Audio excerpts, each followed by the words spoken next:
Hi, everybody. My name is Richard.lesperance. I go by the name of my man Richard. Welcome to A Better Lifestyle. Today, I have the pleasure to have once again on the podcast Fuquan Bilal with me. Welcome back, Fuquan. Yes, thanks for having me. I appreciate it. Great, it's my pleasure. So, today we're going to talk about if people ever had the idea of creating a fund in the near future in their journey as an entrepreneur. Uh, Fuquan has some experiences, so he touched that field. So we're going to talk to him about that. So, Fuquan, how many funds have you created in the past? Wow, today we're on our seventh fund. So we've created six in the past. And the first one was a really tough decision because I went from raising private capital from individuals to creating a pooled fund to raise capital from a group of individuals. And there's a lot of fear that goes into that. So you have to have the right mindset, right? Because now it goes from having that relationship with maybe friends and family as somebody who know your track record to putting yourself out there to the public and saying, hey, I can manage your money. So you can only imagine what one goes through as an investor, looking at someone who they're actually investing in, right? They are essentially investing in the person. And that's very important for everyone who hear this or may watch this to understand that the people are investing in you. You know, there's a lot of people that present shiny objects. This is a great deal. It's going to be a double digit return and all the other stuff. But what people are investing in initially when they get to know, like, and trust you is you, right? Your track record, your performance, how well you communicate through good, bad, and ugly. These are the things, the qualities seasoned investors are looking for. If you've been through a downturn, if you've been through a crisis, what did you do during that period? Right? It's harder for someone who don't have a track record to raise capital than someone who does. I'm not saying it's not impossible, but it's harder. And those were some of the fears and challenges that I faced on the first one. Although I had a track record in real estate, I didn't have a track record in managing a lot of capital. So it's a completely separate business. Raising capital versus the deals, whether it's a tech company, whether it's real estate, whether you're buying businesses and flipping businesses, whatever you're raising capital for, people want to see some track record of how you manage money and a track record of your performance in that business that you're raising capital for. If that makes sense. Yeah. So the funds that you created in the past and the fund that you're creating right now, your seventh one, are all those funds real estate funds? 100% real estate. The first fund that I created in 2013 was a real estate note fund. During that time, after the global financial crisis, the banks were selling a lot of paper. And a regular person like you and I can go to the banks and buy a loan that they originated that a borrower may have went delinquent on, or maybe they are paying 10 out of 12 payments. The paper isn't or wasn't 100% quality. So the banks will sell off that asset instead of foreclosing for a discount. And that gave the opportunity to people like you and I to buy directly from them, help the homeowner stay in the house, and then start making payments to us, where essentially we became the bank. So it was great. I raised capital for that. That was my first fund. That business lasted for a while until everybody got wind of it. Somewhere around 2017, the notes started to become more expensive, and then we started transitioning to more of a diversified model and raising capital for real estate rentals and notes and some buy, fix, and sell. Just more diversity to protect the investors and kind of hedge against inflation or the things that came about. How many different types of funds are there in regards to real estate? So you have open-ended funds, closed funds, you have syndications, you have a variety of different vehicles or strategies that you can use to raise capital. So you just have to really figure out what is the best scenario for the asset you're raising capital for. So in a syndication model, people will have a deal that they're raising capital for. And if they're raising capital for more than two people, it's advised to have some type of syndication or a private placement set up. So you can speak to a securities attorney to get more information. They're anywhere from 350 to 550 an hour. So I would retain a securities attorney. That's kind of what I did when I first got started. I just said, here's $5,000 retainer. Tell me the do's and the don'ts.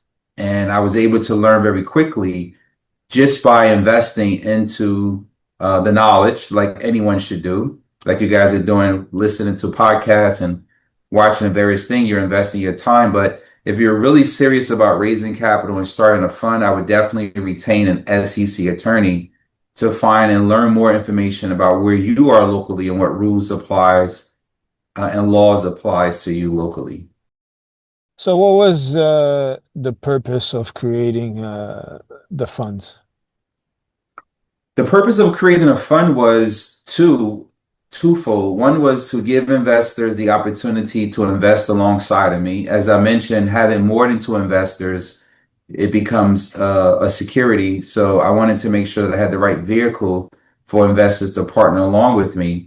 And I wanted to be able to execute on the deals that I was getting, right? So I was getting a lot of deals, whether it was notes or real estate deals coming in front of me. And the mom and pop onesie twosie investors really wasn't a fit because of the volume of deals that I was receiving. So me going and researching, investigating, retaining an SEC attorney on how to set up the vehicle was very helpful because it helped me take down larger trades from being able to raise capital. And how's the mechanic work in regards to that, the fund, when you create a fund? Well, you have your standard operating agreement, which the investors will sign the joinder to become a part of. And that kind of explain your business plan, right? What asset are you investing in? What are the risks? You speak to your experience there and how do you mitigate risk. You talk about the vendors and the things that you'll use. You'll speak to how do you source these deals, the operations, if it's construction management or property management, all that is outlined in your operating agreement. And that's really the most expensive part of creating a fund is putting together your operating agreement. So I would highly advise to have your business plan together before you go speak to an attorney so you can present your business idea and they're going to help you just shape and mold it to get it going. So that's really, one part of it. And then you have all different types of exhibits. If you have some financials in there from some track record of what you've done. Sometimes people create a fund and they invest their own money, which is recommended, and they do a few deals before they pull investors in. So they have some type of financial track record in there a year or so before they raise money. Just depending on, what they're raising for. But that's another exhibit that's in there. The officers of your company and you speak to their experience so investors can see, who are the people that is making it happen. It's not just you, right? You have a team and you want to speak to the experience of your team and who will be responsible for what. And then, you have subscription agreement and other exhibits that are in there, and that makes up the syndication or the private placement. So what type of investors do you approach? Well, there's two different types of investors that can invest with you. You have accredited investors and unaccredited investors. And here in the U.S., an accredited investor is someone, if they're married, they make more than $300,000 a year.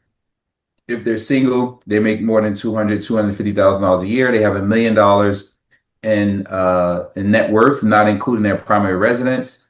So those are the type of investors that we try to align ourselves with, the investors that are more experienced, that's been around the track a few times, that understands the risk that they're getting involved in these investments. And then you have your non-accredited investor, the people who don't meet those net worth qualifications or those salary qualifications, but they do have, 50,000, 25,000, 100,000 to invest. The difference is from a sponsor view, perspective, you can't actually market to them in the open public, the non-accredited investors. You can't solicit them online. You can't stand in front of a room and say, I'm paying 8%. You have to build a relationship with them and they have to approach you, right? They have to, maybe they've seen you online, they've seen you speak, you had lunch with them. Maybe they're in your email campaign. They've known you for a while. You may have had a few Zoom calls with them, and then they reached out to you to invest with you versus you reaching out to them. And more of the investors that are not accredited, they don't, from my experience, some of them that I've dealt with in the past, because my first fund was non-accredited, friends and family, they don't really understand the risk. Is more like a guarantee that they have. Like, I'm going to give you my money. You're going to guarantee you're going to pay my money back, and you're going to guarantee me you're going to get this interest, and nothing is going to go wrong. That's an unexperienced investor, and I stay away from those type of investors. There's nothing wrong with them, but I just stay away from them because I'm trying to align myself with investors that have a higher net worth and also investors that understand the risk of investing, that understand they can lose all their money, that things may not go right all the time. So, you'll find more seasoned investors understand that. So those are the type of investors that we look for, investors that want to make a great return, but at the same time, they understand the risk that's involved. So in regards to return, in regards to the fund performance, what type of return can people usually expect? Yeah, it just depends on the asset class that you're investing in, right? So if you look at the general market, it's paying anywhere between 4 and 6%. Stock market may return you 10%, over a long term. So investors usually look for anything 8% and above. So you just have to remember people who's offering 18%, 16%, there's some risk involved with that, right? And if you know how to mitigate that risk, there's nothing wrong with investing into those assets. If you know how to do the proper due diligence to make sure that you're going to get those returns, it's possible, right? Some people do short-term lending where they will lend on a property. They will put a lien on a property. They're not in a fund, but this is maybe they're earning 16% or 18% for a short term. They're in second position. Recorded mortgage is a lot of risk being in second versus first. So of course they're going to get more interest. So those type of investments, the savvy investor they're willing to take the risk if there's equity above their second position that's recorded. So you just got to know how to navigate and look for those returns that give you more risk adjusted yields, if you will. But from a fund perspective, you'll usually see the returns will blend anywhere from like a six pref, and then if there's an equity split or a kicker, getting up somewhere like 13%, 14%, 15%. It just depends on the asset. None of it is guaranteed. Of course, those are full disclosures that are given to investors in the documents that you can lose all your money, that this is highly, or is there a lot of risk involved. Usually the first 25 pages is, you can lose your money. Did we say you can lose your money? It's constant reminder of letting you know the risk that's involved when you are investing in the fund. I don't know if you had mentioned before, what type of assets are in the fund? What type of real estate? Yeah, so for us, the assets that we have in the fund are luxury spec homes in New Jersey. Where we invest is about 25 to 30 minutes away. I think the furthest property may be 40 minutes away from New York City. And we do ground up construction or we add additions to homes. And those are high-end luxury homes that sell for $1.5 million, up north of $2 million. And then the other diversity part is the Southeast portfolio that we have in the fund. So we have two different types of real estate assets. One is luxury spec homes. The other one is rental properties in the Southeast where we get to do our impact. So we provide housing for low-income families, affordable housing, seniors who can't afford a rent bump. I come from a low-income area, so I understand the market. I understand that not everyone can afford, you know, an expensive apartment. So our mantra is quality, affordable housing for low income families and quality housing for luxury spec homes. So kind of the best of both worlds. We get to add an impact. I call it purposeful capitalism, if you will, adding value to those communities, whether it's on the low end or if we're doing a luxury spec home. So those are the two assets that create diversity in our fund that we raise capital for. And those returns that investors benefit from investing with us can go from anywhere from 9 to 13%. Just depends on which class they're in. So there's certain classes within a fund, and that's based on it can be broken down to a minimum. So, one class we have is a minimum of $50,000 investment that'll get you like a 10% return. Another class is a minimum of $250,000 investment that'll get you a 12% return, and $500,000 or more, you can get a 13% return. So that's how the classes break down. And it all depends on how much the investors can actually invest. And the terms usually are 3 years. So they will invest with us in 3 years, they'll get their principal back, but during those 3 years, they'll get distribution payments on a monthly basis. Do you have a size limit in regards to the fund, like for the capital? Yeah, so when we talked about open-ended, closed-ended funds, most funds will be structured for a raise amount. So my first fund was 2 million. My largest fund was 50 million.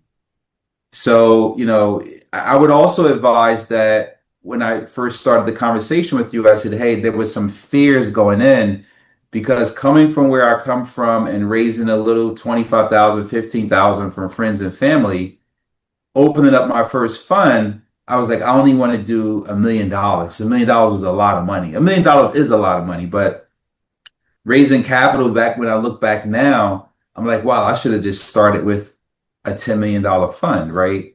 Because we set the targets for 2 million. It took us a little bit close to 2 years to actually raise all that money because we had to build a track record. But after we built that track record and people became familiar with what we were doing, it just took off. It just took off. So don't underestimate yourself is the message that I'm saying here. Don't think that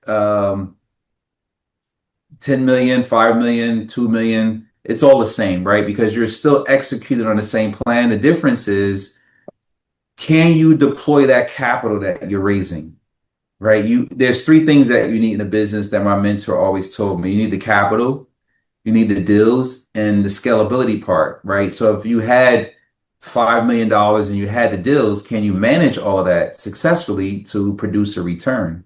So it's a juggling act, and you have to have all three in order to be successful in any endeavor, whether it's real estate, tech, you're buying businesses, whatever it is. You got to be able to put that money to work and make it profitable for your investors. In regards to fund management, who's managing the fund? How many people are managing the fund? Usually there's one fund manager, or if there's partners, there's two fund managers. And the operating agreement will roll out their responsibilities, what they're responsible for. It could be certain things like due diligence, making sure that the asset management is intact, overseeing a team, and then a fund manager. They usually get paid for those services as well. And it's typically a management company that's Class A shares within a fund.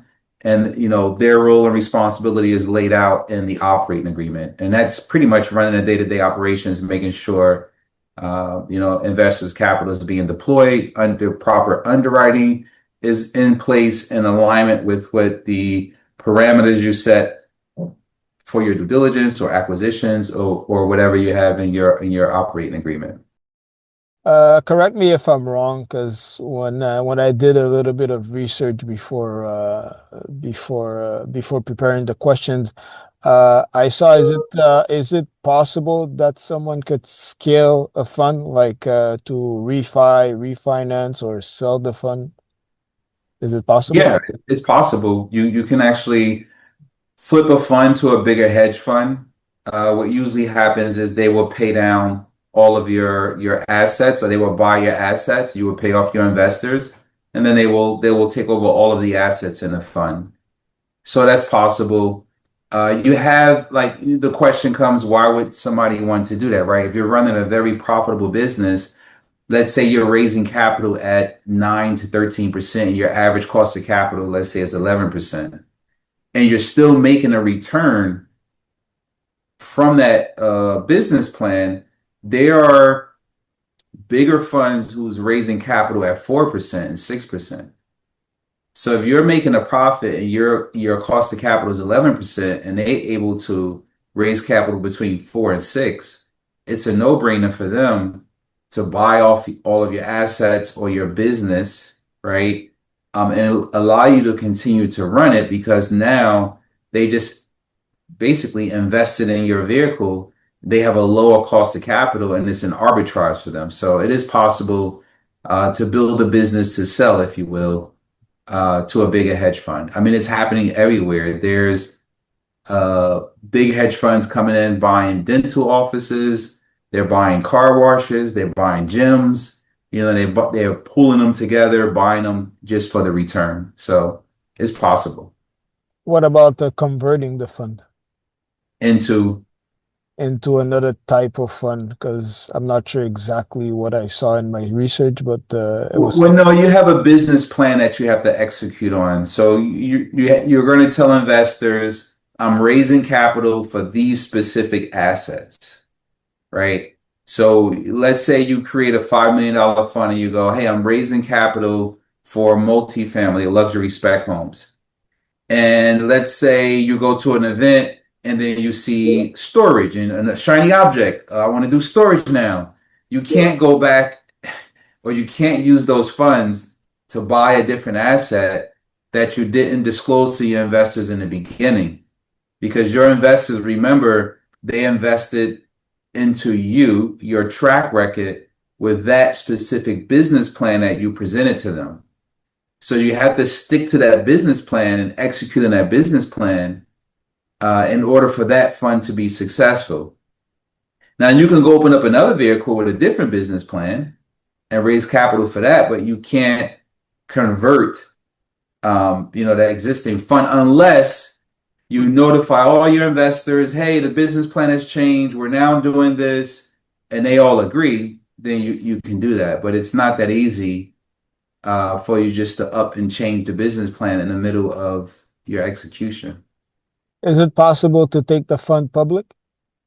Of course, yeah. And how the and how does that and how does that work? I mean, that's a process. We've never done that. And I don't know all the mechanics of how to do that. It's pretty much probably above my pay grade. Um, there's a lot of regulation when doing that. I know a lot of people, don't do that because of the regulation and the red tape they go through.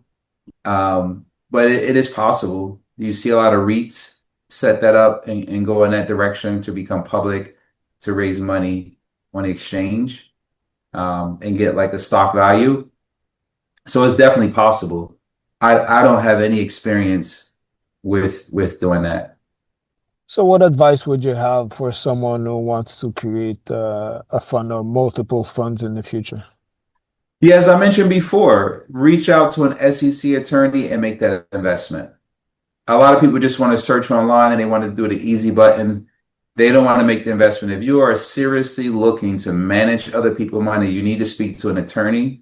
You need to retain an attorney. You need to make that investment and ask the proper questions to get the answers you need from a legal perspective so you know how to set up the vehicle successfully.